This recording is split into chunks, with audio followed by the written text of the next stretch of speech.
नमस्कार दोस्तों, आप सभी का ऑनलाइन क्लास एस के स्टडी में स्वागत करते हैं। तो चलिए आज जो है प्रैक्टिस सेट रीजनिंग का 10 है। इससे पहले 9 तक बता दिए। अगर आप हमारे चैनल पे अगर नहीं देखे हैं तो हमारे चैनल पे जाइए और प्लेयर लिस्ट बना हुआ है, सभी वीडियो के देखिए। मोस्ट इम्पोर्टेंट है और सभी प्रीवियस ईयर से कराया गया है, तो आप लोग देखिए और अच्छे तरीके से मन लगा कर पढ़िए। जेब में गांधी रहे या ना रहे, दिल में आंधी होनी चाहिए अपने लक्ष्य को पाने के लिए, तभी आपका लक्ष्य जो है मिलेगा।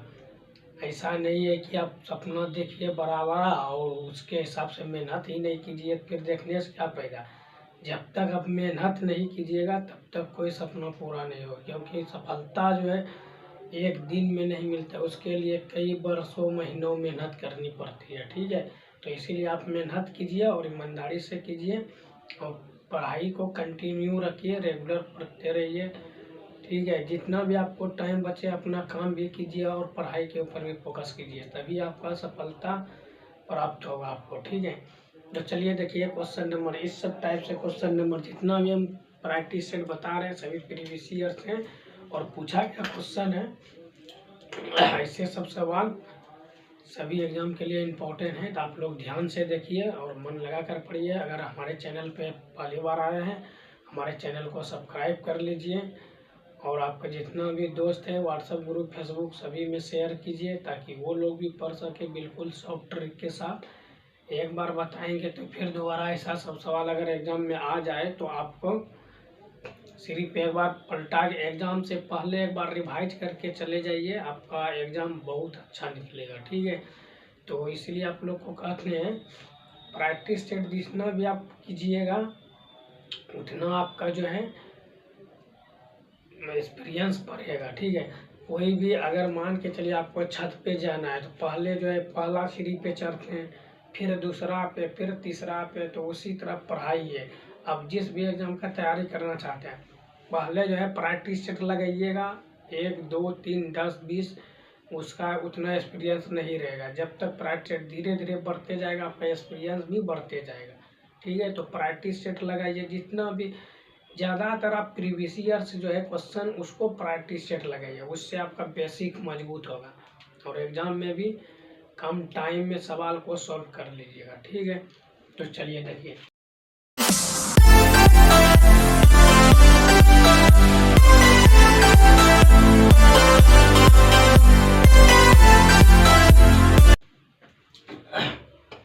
ये जो क्वेश्चन है ये RPF NTPC railway other exam के लिए भी बहुत इंपॉर्टेंट है, एसएससी जीडी के लिए भी। ठीक है, तो देखिए क्वेश्चन क्या है, निम्नलिखित में से कौन सी संख्या समूह से संबंधित नहीं है।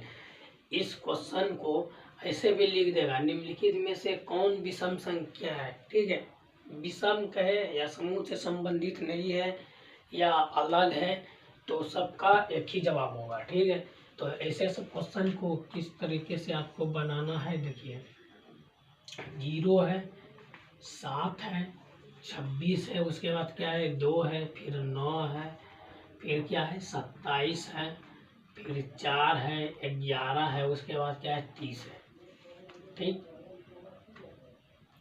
तो जब भी सब टाइप से क्वेश्चन आप लोग देखिएगा तो देखिए इसमें देखिए देख आपको करना क्या है, इसमें देखना है कि संख्या बढ़ रही है घट रही है या स्क्वायर है या क्यूब है। कभी कभी स्क्वायर भी रहता है, कभी कभी क्यूब भी रहता है। ठीक है, तो ये बात को आपको हमेशा ध्यान में रखना है। देखिए 0 से 7 आया, संख्या बढ़ा, फिर 26 आया, फिर 2 आया, देखिए संख्या घट गया, फिर 9 आया, फिर 27, फिर 4, फिर 11, 3, यानी संख्या घट रहा है बढ़ रहा है। तो ऐसे स्थिति में आपको क्या करना है, 1 अंक या 2 अंक छोड़ के देखना है। ठीक है, जैसे मान के चलिए 0 से 2 तो क्या हुआ +2 हुआ, उसी तरह 0 से 4 तो क्या हुआ +2 हो गया। ठीक, 2 अंक छोड़ के देखें। अब आगे देखिए 7 को लीजिए तो 26 और 2 को छोड़ दीजिए, 7 से +2 तो 9 आ गया। ठीक, और 9 से अगर +2 करें तो 11, ये तो रूल सही है। अब देखिए अगर ये 26 है, 26 को ये 27 में अगर हम जोड़ते हैं, यही बचाए ना, जो जोड़ते हैं तो ये रूल नियम फॉलो करता है नहीं करता है, ठीक है। तो यहाँ से भी अगर हम यहाँ पे कितना जोड़ेंगे, 3 जोड़ेंगे 30 आएगा, और यहाँ पे कितना जोड़ेंगे तो एक जोड़ेंगे तो 27 आएगा, ठीक। लेकिन ये रूल नियम फॉलो नहीं करता है, क्या कह रहा है, समूह से संबंधित नहीं है। तो ये जो 27 है समूह से संबंधित नहीं है, इस जगह पे जो है +2 होना चाहिए, क्योंकि ये जो +2 रीजनिंग में जो सीरीज चलता है, अगर +2 है तो आगे भी +2 होगा, तो यहाँ पर भी +2 होगा। तो पहले तो यहाँ पर ही गलत है, यहाँ पे 30 होना चाहिए, 26 और 2 28 होना चाहिए, तो 27 दिया है। तो आपका जो है ये गलत है, तो गलत कौन सा संख्या है, तो 27 गलत है, ठीक है। उसमें कहा गया है कि कौन सा संख्या जो है समूह से संबंधित नहीं है, तो ये 27 जो है 27 जो है ये समूह से संबंधित नहीं है। तो देखिए A4 आर्यभट्ट आपका बिल्कुल राइट आंसर। तो आशा करते हैं ये क्वेश्चन आपको अच्छे तरीके से समझ में आ गया होगा और बिल्कुल शॉर्ट ट्रिक। तो एग्जाम में जब भी क्वेश्चन ऐसा आएगा तो आप लोग जो है इसी शॉर्ट ट्रिक के साथ यूज कीजिएगा और अच्छे तरीके से मन लगा कर पढ़िए। कोई भी डाउट है तो आप कमेंट कीजिए, ठीक है। जब भी इस सब टाइप से सवाल आए तो इसी शॉर्ट ट्रिक के साथ आप लोग बनाइएगा। तो चलते हैं फिर नेक्स्ट क्वेश्चन की तरफ। चलिए देखिए ये क्वेश्चन नंबर 2 है और ये जो है मोस्ट इम्पॉर्टेंट क्वेश्चन है। ये जो है कैलेंडर का क्वेश्चन है और लगभग सभी एग्जाम में 2 क्वेश्चन पूछा जाता है, ठीक है। तो क्वेश्चन है, यदि 15 जनवरी 1996 को सोमवार है तो 30 मार्च 1997 को सप्ताह का कौन सा दिन होगा, ठीक है। तो ये जो है मोस्ट इम्पोर्टेंट है, आप लोग भी इम्पोर्टेंट लगाइए। और देखिए ऐसे सब क्वेश्चन को जो है कॉपी पेन उठाने का ज़रूरत, मतलब पेन उठाने का ज़रूरत नहीं पड़ेगा अगर आप रेगुलर क्लास कीजिएगा तभी। अगर छोड़ छोड़ के क्लास कीजिएगा तब तो पेन क्या सब उठाने का ज़रूरत पड़ेगा। और आप लोग को बता दें कि आप लोग जिस भी एग्ज़ाम का तैयारी करना चाहते हैं अगर कर रहे हैं तो उसका जो है जितना भी प्रीवियस ईयर क्वेश्चन है सभी को डेली प्रैक्टिस से टारगेट कीजिए, ठीक है। तभी आपका बेसिक मजबूत होगा। इसीलिए हम जितना भी प्रैक्टिस सेट बता रहे हैं सभी प्रैक्टिस सेट क्या है, प्रीवियस ईयर क्वेश्चन है। और ऐसा नहीं कि अगर ये SSC GD के लिए हम बता रहे हैं तो RPF में नहीं पूछेगा, ऐसा नहीं होता है। रीजनिंग मैथ सब में इस सब में ऐसा नहीं होता है, ठीक। रीजनिंग मैथ हो, GK GS हो, ऐसा नहीं कि अगर हम जो है SSC GD के लिए GK GS पढ़ रहे हैं तो वो जो है RPF में नहीं पूछेगा, ऐसा नहीं होता। उसमें भी पूछेगा, भले कम पूछेगा, जैसे इसमें 5 पूछा तो उसमें थोड़ा कम आएगा, 2-4 आएगा, लेकिन लगभग सेम ही पूछा जाता है, ठीक है। तो चलिए पहले लिखिएगा क्या, 15 जनवरी 1996 को कौन सा दिन था, तो सोमवार था, ठीक है, ठीक।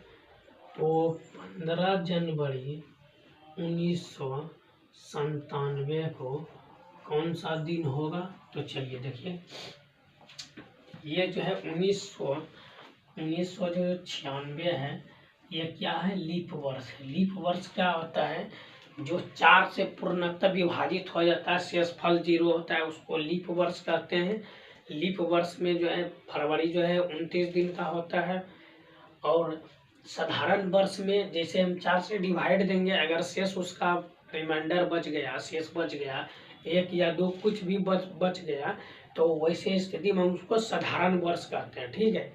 तो साधारण वर्ष में जो है फरवरी जो है 28 दिन का होता है और लीप वर्ष में फरवरी 29 दिन का होता है। इतना आपको याद रखना है। लीप वर्ष और साधारण वर्ष क्या होता है आपको अच्छे तरीके से पता हो गया होगा, आशा करते हैं समझ में आ गया होगा। चलिए अच्छी बात है। अगर इसको हम भाग दें तो ये पूर्णतः विभाजित का शेषफल 0 हो जाएगा, ठीक है। तो अगर ये 0 हो जाता है तो इसका ये जो फरवरी महीना है, ठीक है, फरवरी महीना जो है इसमें 29 दिन का होता है, ठीक, 29 दिन का, ठीक, 29 दिन, ओके। तो देखिए 15 जनवरी 1996 से 15 जनवरी 1997 तक टोटल एक वर्ष हुआ ना। और एक वर्ष में 365 दिन होता है। 365 दिन कब होता है? जब साधारण वर्ष होता है। साधारण वर्ष होता है तभी 365 दिन होता है, जिसका शेषफल कुछ ना कुछ आता है, 1 2 3 कुछ आता है। लेकिन यहाँ पे 16 है, लीप वर्ष है, ये साधारण वर्ष नहीं है, लीप वर्ष है। ठीक, तो लीप वर्ष में जो है फरवरी जो है 29 दिन का होता है। ठीक है, 29 दिन का। और साधारण वर्ष में 28 दिन का होता है फरवरी। ठीक, समझ में आ गया? देखिए अगर लीप वर्ष रहेगा तो 66 दिन होगा। कैसे? तो एक दिन यहाँ पे बढ़ा, तो ये मेरा क्या है, ये 1996 क्या लीप वर्ष है। तो लीप वर्ष है तो 366 होगा। ये सब तो आप समझ में आ गया, तो इसको मिटा देते हैं। चलिए स्क्रीनशॉट लेना चाहते हैं ले लीजिए। चलिए देखिए, अब देखिए कि एक साल में कितना दिन होता है, तो 365 दिन होता है। लेकिन यहाँ पे लीप वर्ष है तो 366 दिन होगा। अगर 366 दिन होगा तो हमको डिवाइड किससे करना है? सप्ताह से करना है। तो एक सप्ताह में 7 दिन होता है, तो 7 से डिवाइड कीजिए, तो 7 × 5 = 35 हो गया। एक बच्चा यहाँ पे 16, तो 7 दूना 14 हो जाता है। तो यहाँ पे जो है शेष कितना बचा? 2।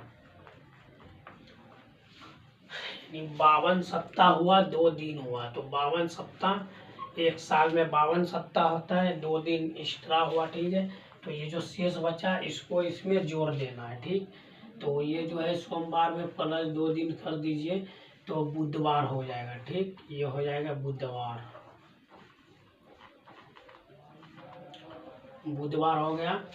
देखिए अगर 15 जनवरी 1997 तक की बात करें तो ये बुधवार हो गया। हमको निकालना क्या है? मार्च तक, 30 मार्च तक। तो चलिए देखिए किस तरीके से करना है। ये हो गया जनवरी, और ये हो गया फरवरी, और ये हो गया मार्च। ठीक, जनवरी होता है 15 दिन, तो इधर हो गया जनवरी, तो 31 दिन का होता है, आपको पता है। तो यहाँ पे 15 दिन इधर हो गया, तो इधर कितना बचा? 16 दिन बचा।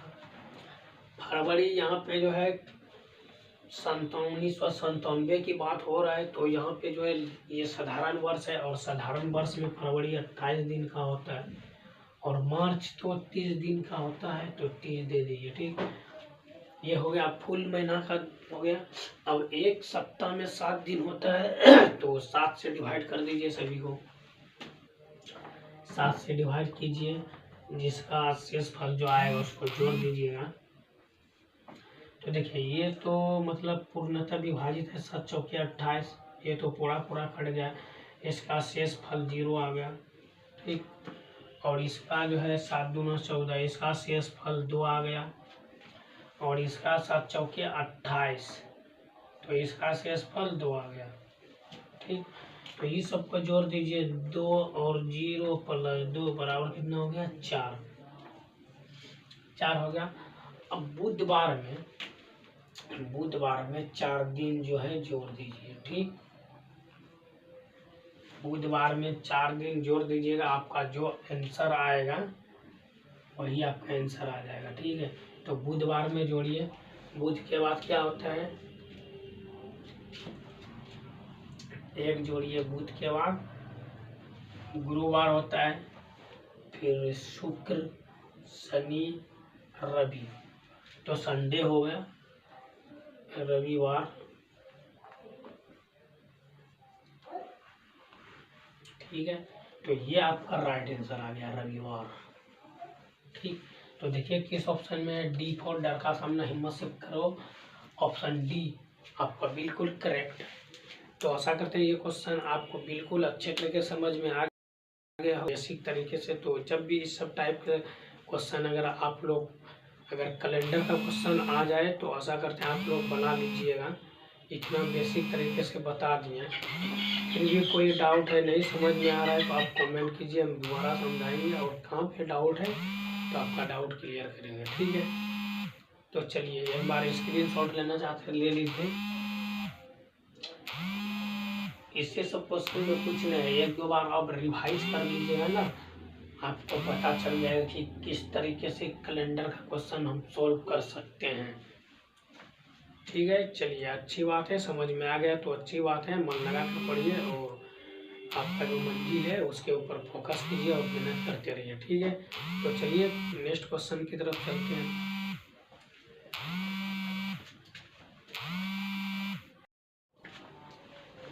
चलिए देखिए, ये क्वेश्चन नंबर 3 है और ये मोस्ट इम्पोर्टेंट क्वेश्चन। ठीक है, और ऐसे सब क्वेश्चन जो है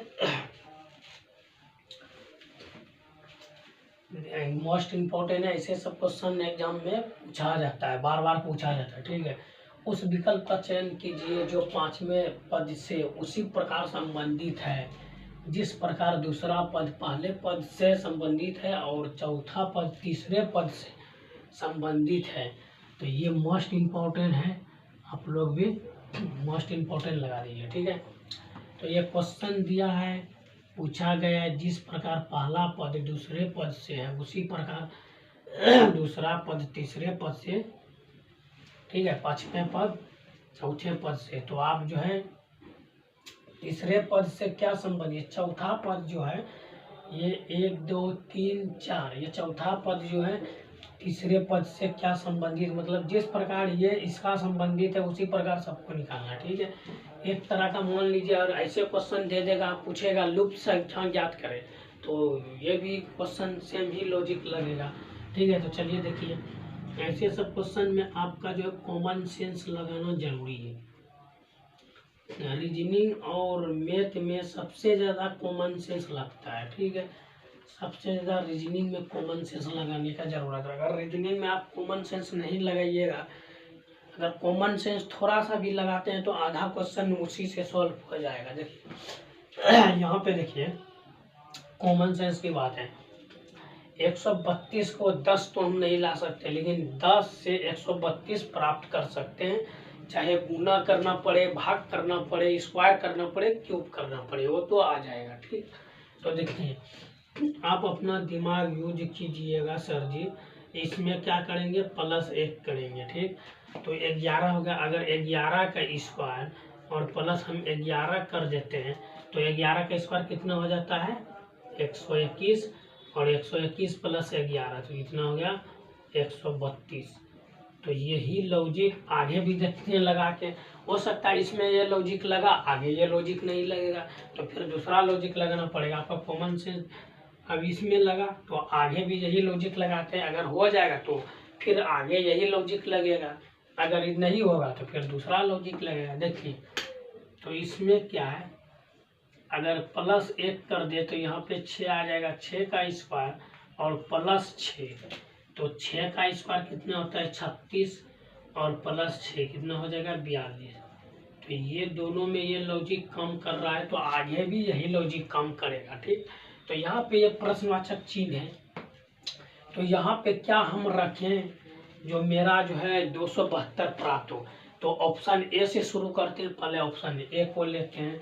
तो अगर हम यहाँ पे 16 रख दें तो 16 में अगर हम 1 प्लस कर दें तो कितना हो जाएगा 17, 17 का स्क्वायर और +16। ठीक है, तो 17 का स्क्वायर करें तो 17 × 17 हो जाता है,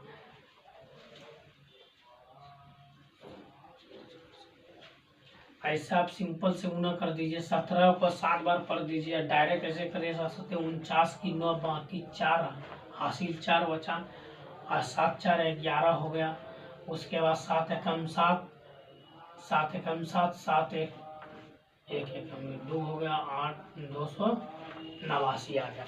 या डायरेक्ट ऐसे भी 17 को 7 बार पढ़िए, उसके बाद 17 7 7 19 से 119 की 9 लिख देंगे, बाकी बचा 11 और 11 17 28 हो गया, कहानी खत्म। ठीक है, तो उसी तरह से इस 17 का स्क्वायर हो जाता है 289, और अगर प्लस कर दे इसमें 16 तो ये हो जाएगा, गड़बड़ है रे बाबा, 1 मिनट, 16 एक 17, तो 17 का स्क्वायर करेंगे और फिर यहाँ पे 17 ही करेंगे।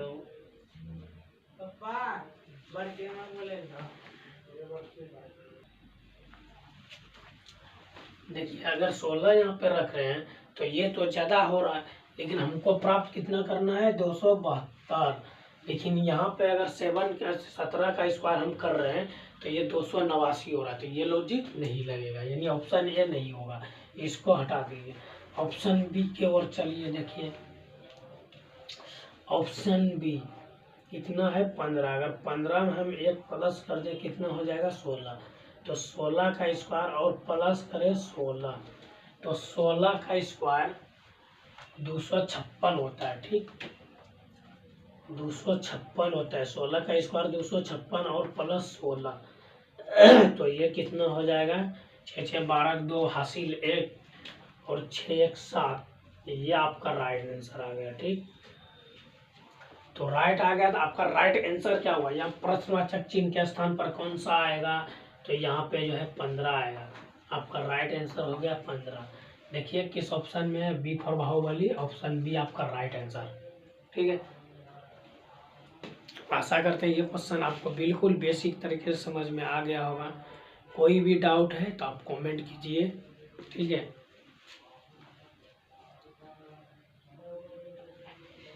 चलिए समझ में आ गया तो लाइक भी कर दीजिए। चलिए अच्छी बात है, समझ में आ गया तो आप लोग डेली क्लास कीजिएगा तो समझ में आएगा ही, और मन लगा कर पढ़िए, 100% आपका सिलेक्शन होगा। खुद पे भरोसा रखिए और मेहनत करते रहिए। ठीक है, तो चलते फिर नेक्स्ट क्वेश्चन की तरफ।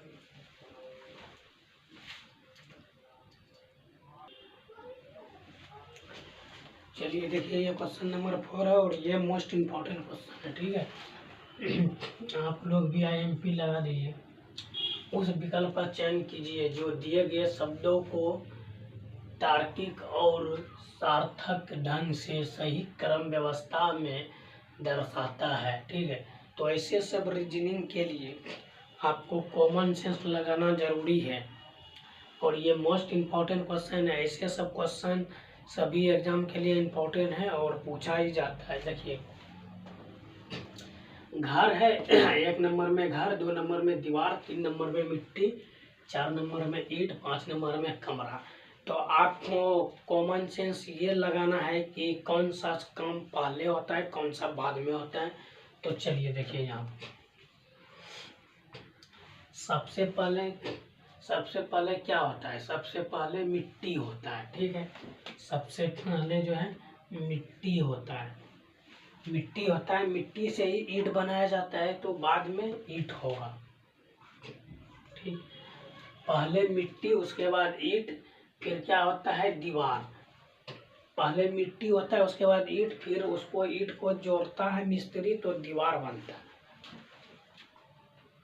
तो दीवार कितने नंबर पे है, 2 नंबर पे। अगर दीवार चारों साइड से जो है दीवार बन जाता है तो वो क्या हो जाता है, एक कमरा। ठीक, एक कमरा हो जाता है। अगर वही कमरा 2-3 कमरा एक लाइन से बना दे या एक ही कमरा बना दे, उसको सब कुछ फ्रेश कर दे, वो घर कहलाता है। ठीक, दरवाजा लगा। तो ये हुआ आपका कॉमन सेंस। तो इसी प्रकार से पहाड़ का भी रहता है, चींटी का भी रहता है, केमिस्ट्री से बायोलॉजी से भी क्वेश्चन दे देता है इसमें रीजनिंग में।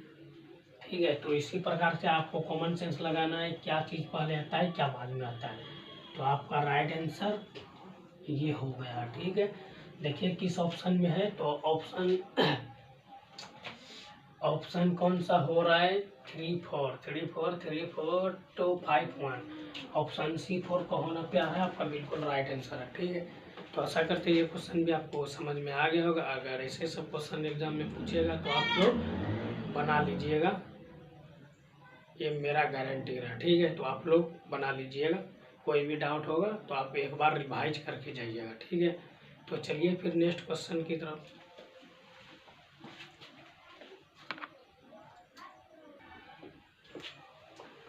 चलिए ये क्वेश्चन नंबर 5 है और ये मोस्ट इम्पोर्टेंट क्वेश्चन है, ठीक है। ये कुटबद वाला क्वेश्चन है और ऐसे सब रीजनिंग जो है सभी एग्जाम के लिए इम्पोर्टेंट है और पूछा ही जाता है। देखिए, एक निश्चित कूट भाषा में ASIA को ZHRZ और IRELAND को IROZMW के रूप में कूटबद्ध किया जाता है। उसी कूट भाषा में NORWAY नौरी को किस प्रकार कूटबद्ध किया जाएगा, ठीक है। तो चलिए इसमें जो है जब भी इस सब टाइप के रीजनिंग पूछे या अल्फ़ाबेट वाला रीजनिंग पूछे तो आपको क्या करना है, सबसे पहले ABCD लिख लेना है। ABCD 13 तक रखना चाहिए, ठीक है। ABCDEFGHIJKLM, ठीक। 1 2 3 4 5 6 7 8 9 10 11 12 13, ठीक। ये हुआ बेसिक ट्रिक, ठीक है। अगर आप लोग बेसिक से बता रहे हैं, आप लोग बनाते बनाते एक्सपीरियंस हो जाइएगा तो आपने पहचान में आ जाएगा कि कौन अपोजिट है, कौन कितने नंबर पे आता है। अगर मान के चलो पूछेगा M मतलब M कितने नंबर पे आता है, अगर ये अल्फ़ाबेट रहेगा अंक में दे देगा कि मैन को, ऐसे क्वेश्चन रहता है, मैन को 16 लिखा जाता है तो बॉल या डॉग को क्या लिखा जाएगा, कूटबद्ध करें। तो आपको पता होना चाहिए कि M कितने नंबर पे आता है, A कितने नंबर पे आता है, N कितने नंबर पे आता है। तो उसी प्रकार ये जोड़ या घटा करके 16 आएगा।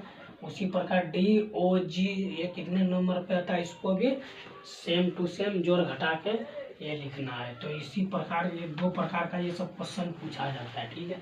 तो इसमें दोनों में अगर आपको याद रहेगा तो आप लिख लीजिएगा, नहीं याद रहेगा फटाफट ये लिख दीजिए और इसका फिर ऑपोजिट लिख दीजिए NOPQRSTUVWXYZ, ठीक है। चलिए क्या है ASIA, ये है ना। A का अपोजिट देखिए, ASIA को ZHAR लिखा जाता है, ठीक है। तो आप जान गए कि इसका अपोजिट है, क्योंकि A का अपोजिट Z होता है। तो यहाँ पर जो लिख दीजिए Z, उसके बाद क्या है H है और उसके बाद क्या है R है, फिर क्या है Z है, ठीक है। तो ये एक दूसरा अपोजिट हो गया, आप जानते हैं एक दूसरे का अपोजिट है, ठीक है। उसी प्रकार क्या है HRELAND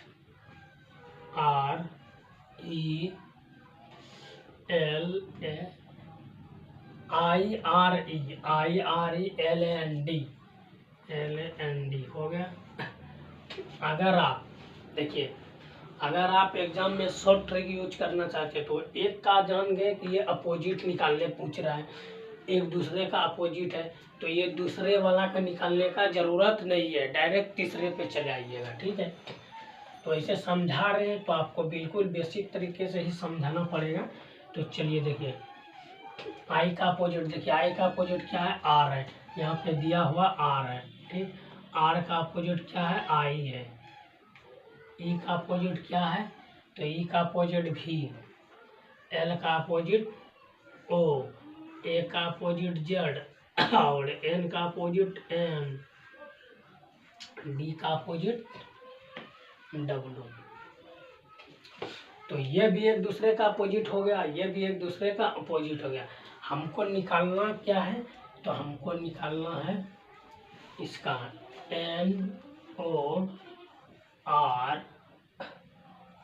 NORWAY, ठीक। इसका का निकालना है, ये प्रश्नवाचक है, ठीक। तो ये दोनों का आप जान गए कि ये अपोजिट है, तो उसी तरह इसका भी अपोजिट निकालिए। तो N का अपोजिट क्या होता है M, ओ का अपोजिट क्या है, तो एल। आर का अपोजिट क्या होता है, आई। डब्लू का अपोजिट क्या होता है, डी। ए का अपोजिट जानते हैं जेड। वाई का अपोजिट जानते हैं बी। ठीक, तो आपका राइट आंसर क्या होगा, M L I D Z B. ये आपका राइट आंसर हो गया। ठीक है, देखिए किस ऑप्शन में ये आ रहा है, एल एम एल आई। ठीक है, इस सब में तो एम एल आई नहीं है, तो option B, option A for Aryabhatta आपका बिल्कुल राइट आंसर है, ऑप्शन ए। ठीक, तो आशा करते हैं ये क्वेश्चन आपको बिल्कुल अच्छे तरीके से समझ में आ गया होगा और शॉर्ट ट्रिक के साथ समझ में आ गया होगा। जब भी एग्जाम में पूछेगा ऐसे सब सवाल, सभी एग्जाम में लगभग पूछा जाता है, तो आप लोग हल्के में नहीं लीजिएगा, इसको प्रैक्टिस सेट, इसको जो है एक से अगर अभी समझ में आ गया ठीक है, नहीं समझ में आया कमेंट कीजिए।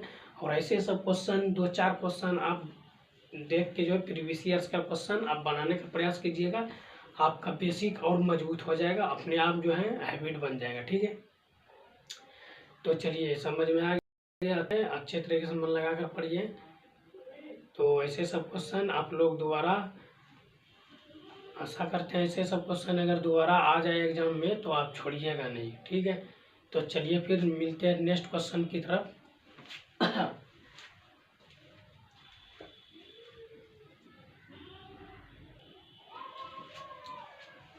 चलिए देखिए, ये क्वेश्चन नंबर 6 है और ये मोस्ट इम्पॉर्टेंट क्वेश्चन है।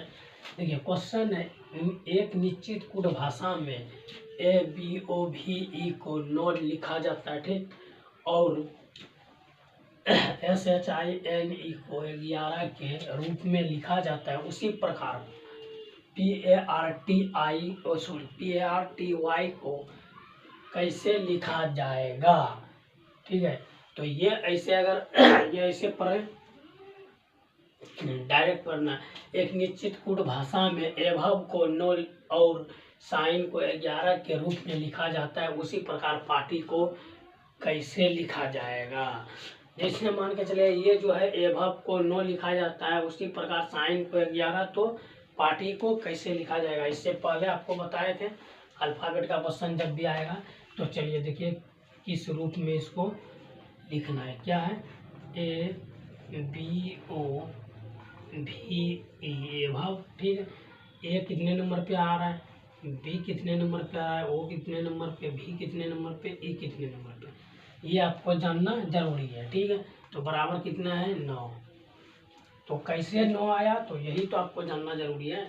तो सबसे पहले यहाँ पे लिख देते हैं ABCD, ठीक, समझाने के लिए, A B C D E F G H I J K L M N O P Q R S T U V W X Y Z। ठीक, तो ये होगा 1 2 3 4 5 6 7 8 9 10 11 12 13 14 15 16 17 18 19 20 21 22 23 24 25 और ये 26। ठीक है, इससे आपको आसान होगा, समझने भी आसान होगा। ठीक है, तो देखिए ये जो है 1 नंबर पे आ रहा है, 1 लिख दीजिए। उसके बाद जो है बी कितने नंबर पे आ रहा है, 2 नंबर पे। ओ कितने नंबर पे आ रहा है, तो 15 नंबर पे। भी कितने नंबर पे आ रहा है, तो 22 नंबर पे। ठीक, और ये कितने नंबर पे, तो 5 नंबर पे। ठीक, इस सब को अगर हम बात करें, सबकी बात करें, तो सबको क्या कर देना है, प्लस कर देना है। ठीक,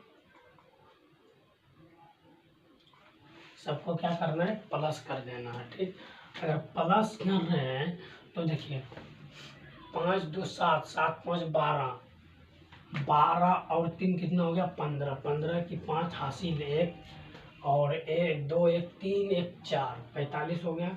हमको 9 प्राप्त करना है, तो इसमें 5 से डिवाइड दे देते हैं, तो 9 बचे 45, आपका 9 आ गया। चलिए यही लॉजिक आगे भी लगाइए, क्या है, S HIN कितना है और बराबर कितना है 11। तो देखिए यहाँ पे समझिएगा, चलिए S कितने नंबर पे आ रहा है 19 नंबर पे, और H कितने नंबर पे आ रहा है तो H देखिए यहाँ पे 8 नंबर पे, I 9 नंबर पे है, ठीक है।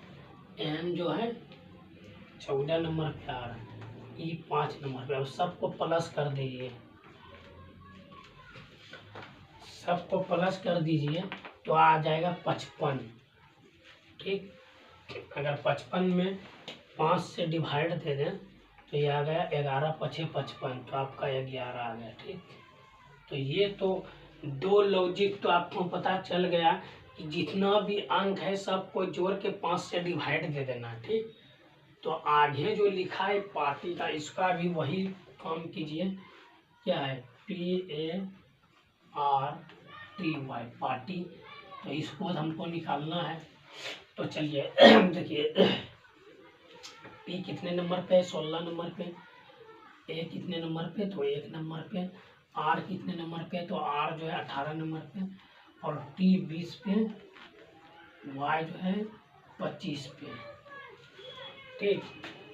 ये सबको अब जोड़ देना है, क्या करना है जोड़ देना है, जोड़ दीजिए 5 8 5 13 13 1 14 14 और 6 कितना हो गया 20 20 की 0, बाकी 2 2 2 4 4 2 6 6 1 7 7 11 80 हो गया, ठीक। अगर 80 को हम 5 से डिवाइड दें तो 16 पंचे 80, क्या आ जाएगा 16 आपका राइट आंसर आ जाएगा। देखिए 16 किस ऑप्शन में है, ऑप्शन ए फॉर आर्यभट्ट, बिल्कुल राइट आंसर। तो आशा करते हैं ये क्वेश्चन भी आपको समझ में आ गया होगा और अच्छे तरीके से समझ में आ गया होगा। तो चलिए एक बार स्क्रीनशॉट लेना चाहते हैं तो ले सकते हैं। चलिए आज का क्लास यहीं पे समाप्त करते हैं। आप लोग को आज का क्लास कैसा लगा आप लोग कमेंट कीजिएगा अवश्य। अगर हमारे चैनल पे पहली बार आए हमारे चैनल को सब्सक्राइब कर लीजिए, अगर फेसबुक पे देख रहे हैं हमारे पेज को फॉलो कर लीजिए, ठीक है। तो ऐसे सब शॉर्ट ट्रिक के लिए हमारे चैनल को सब्सक्राइब कर लीजिए, और जितने भी आपका व्हाट्सएप फेसबुक ग्रुप है उसमें शेयर कीजिए, और सभी को बोलिए हमारे चैनल से जुड़िए और ऐसे शॉर्ट ट्रिक सीखिए, ठीक है। तो मिलते हैं फिर नेक्स्ट वीडियो में, तब तक के लिए जय हिंद जय भारत।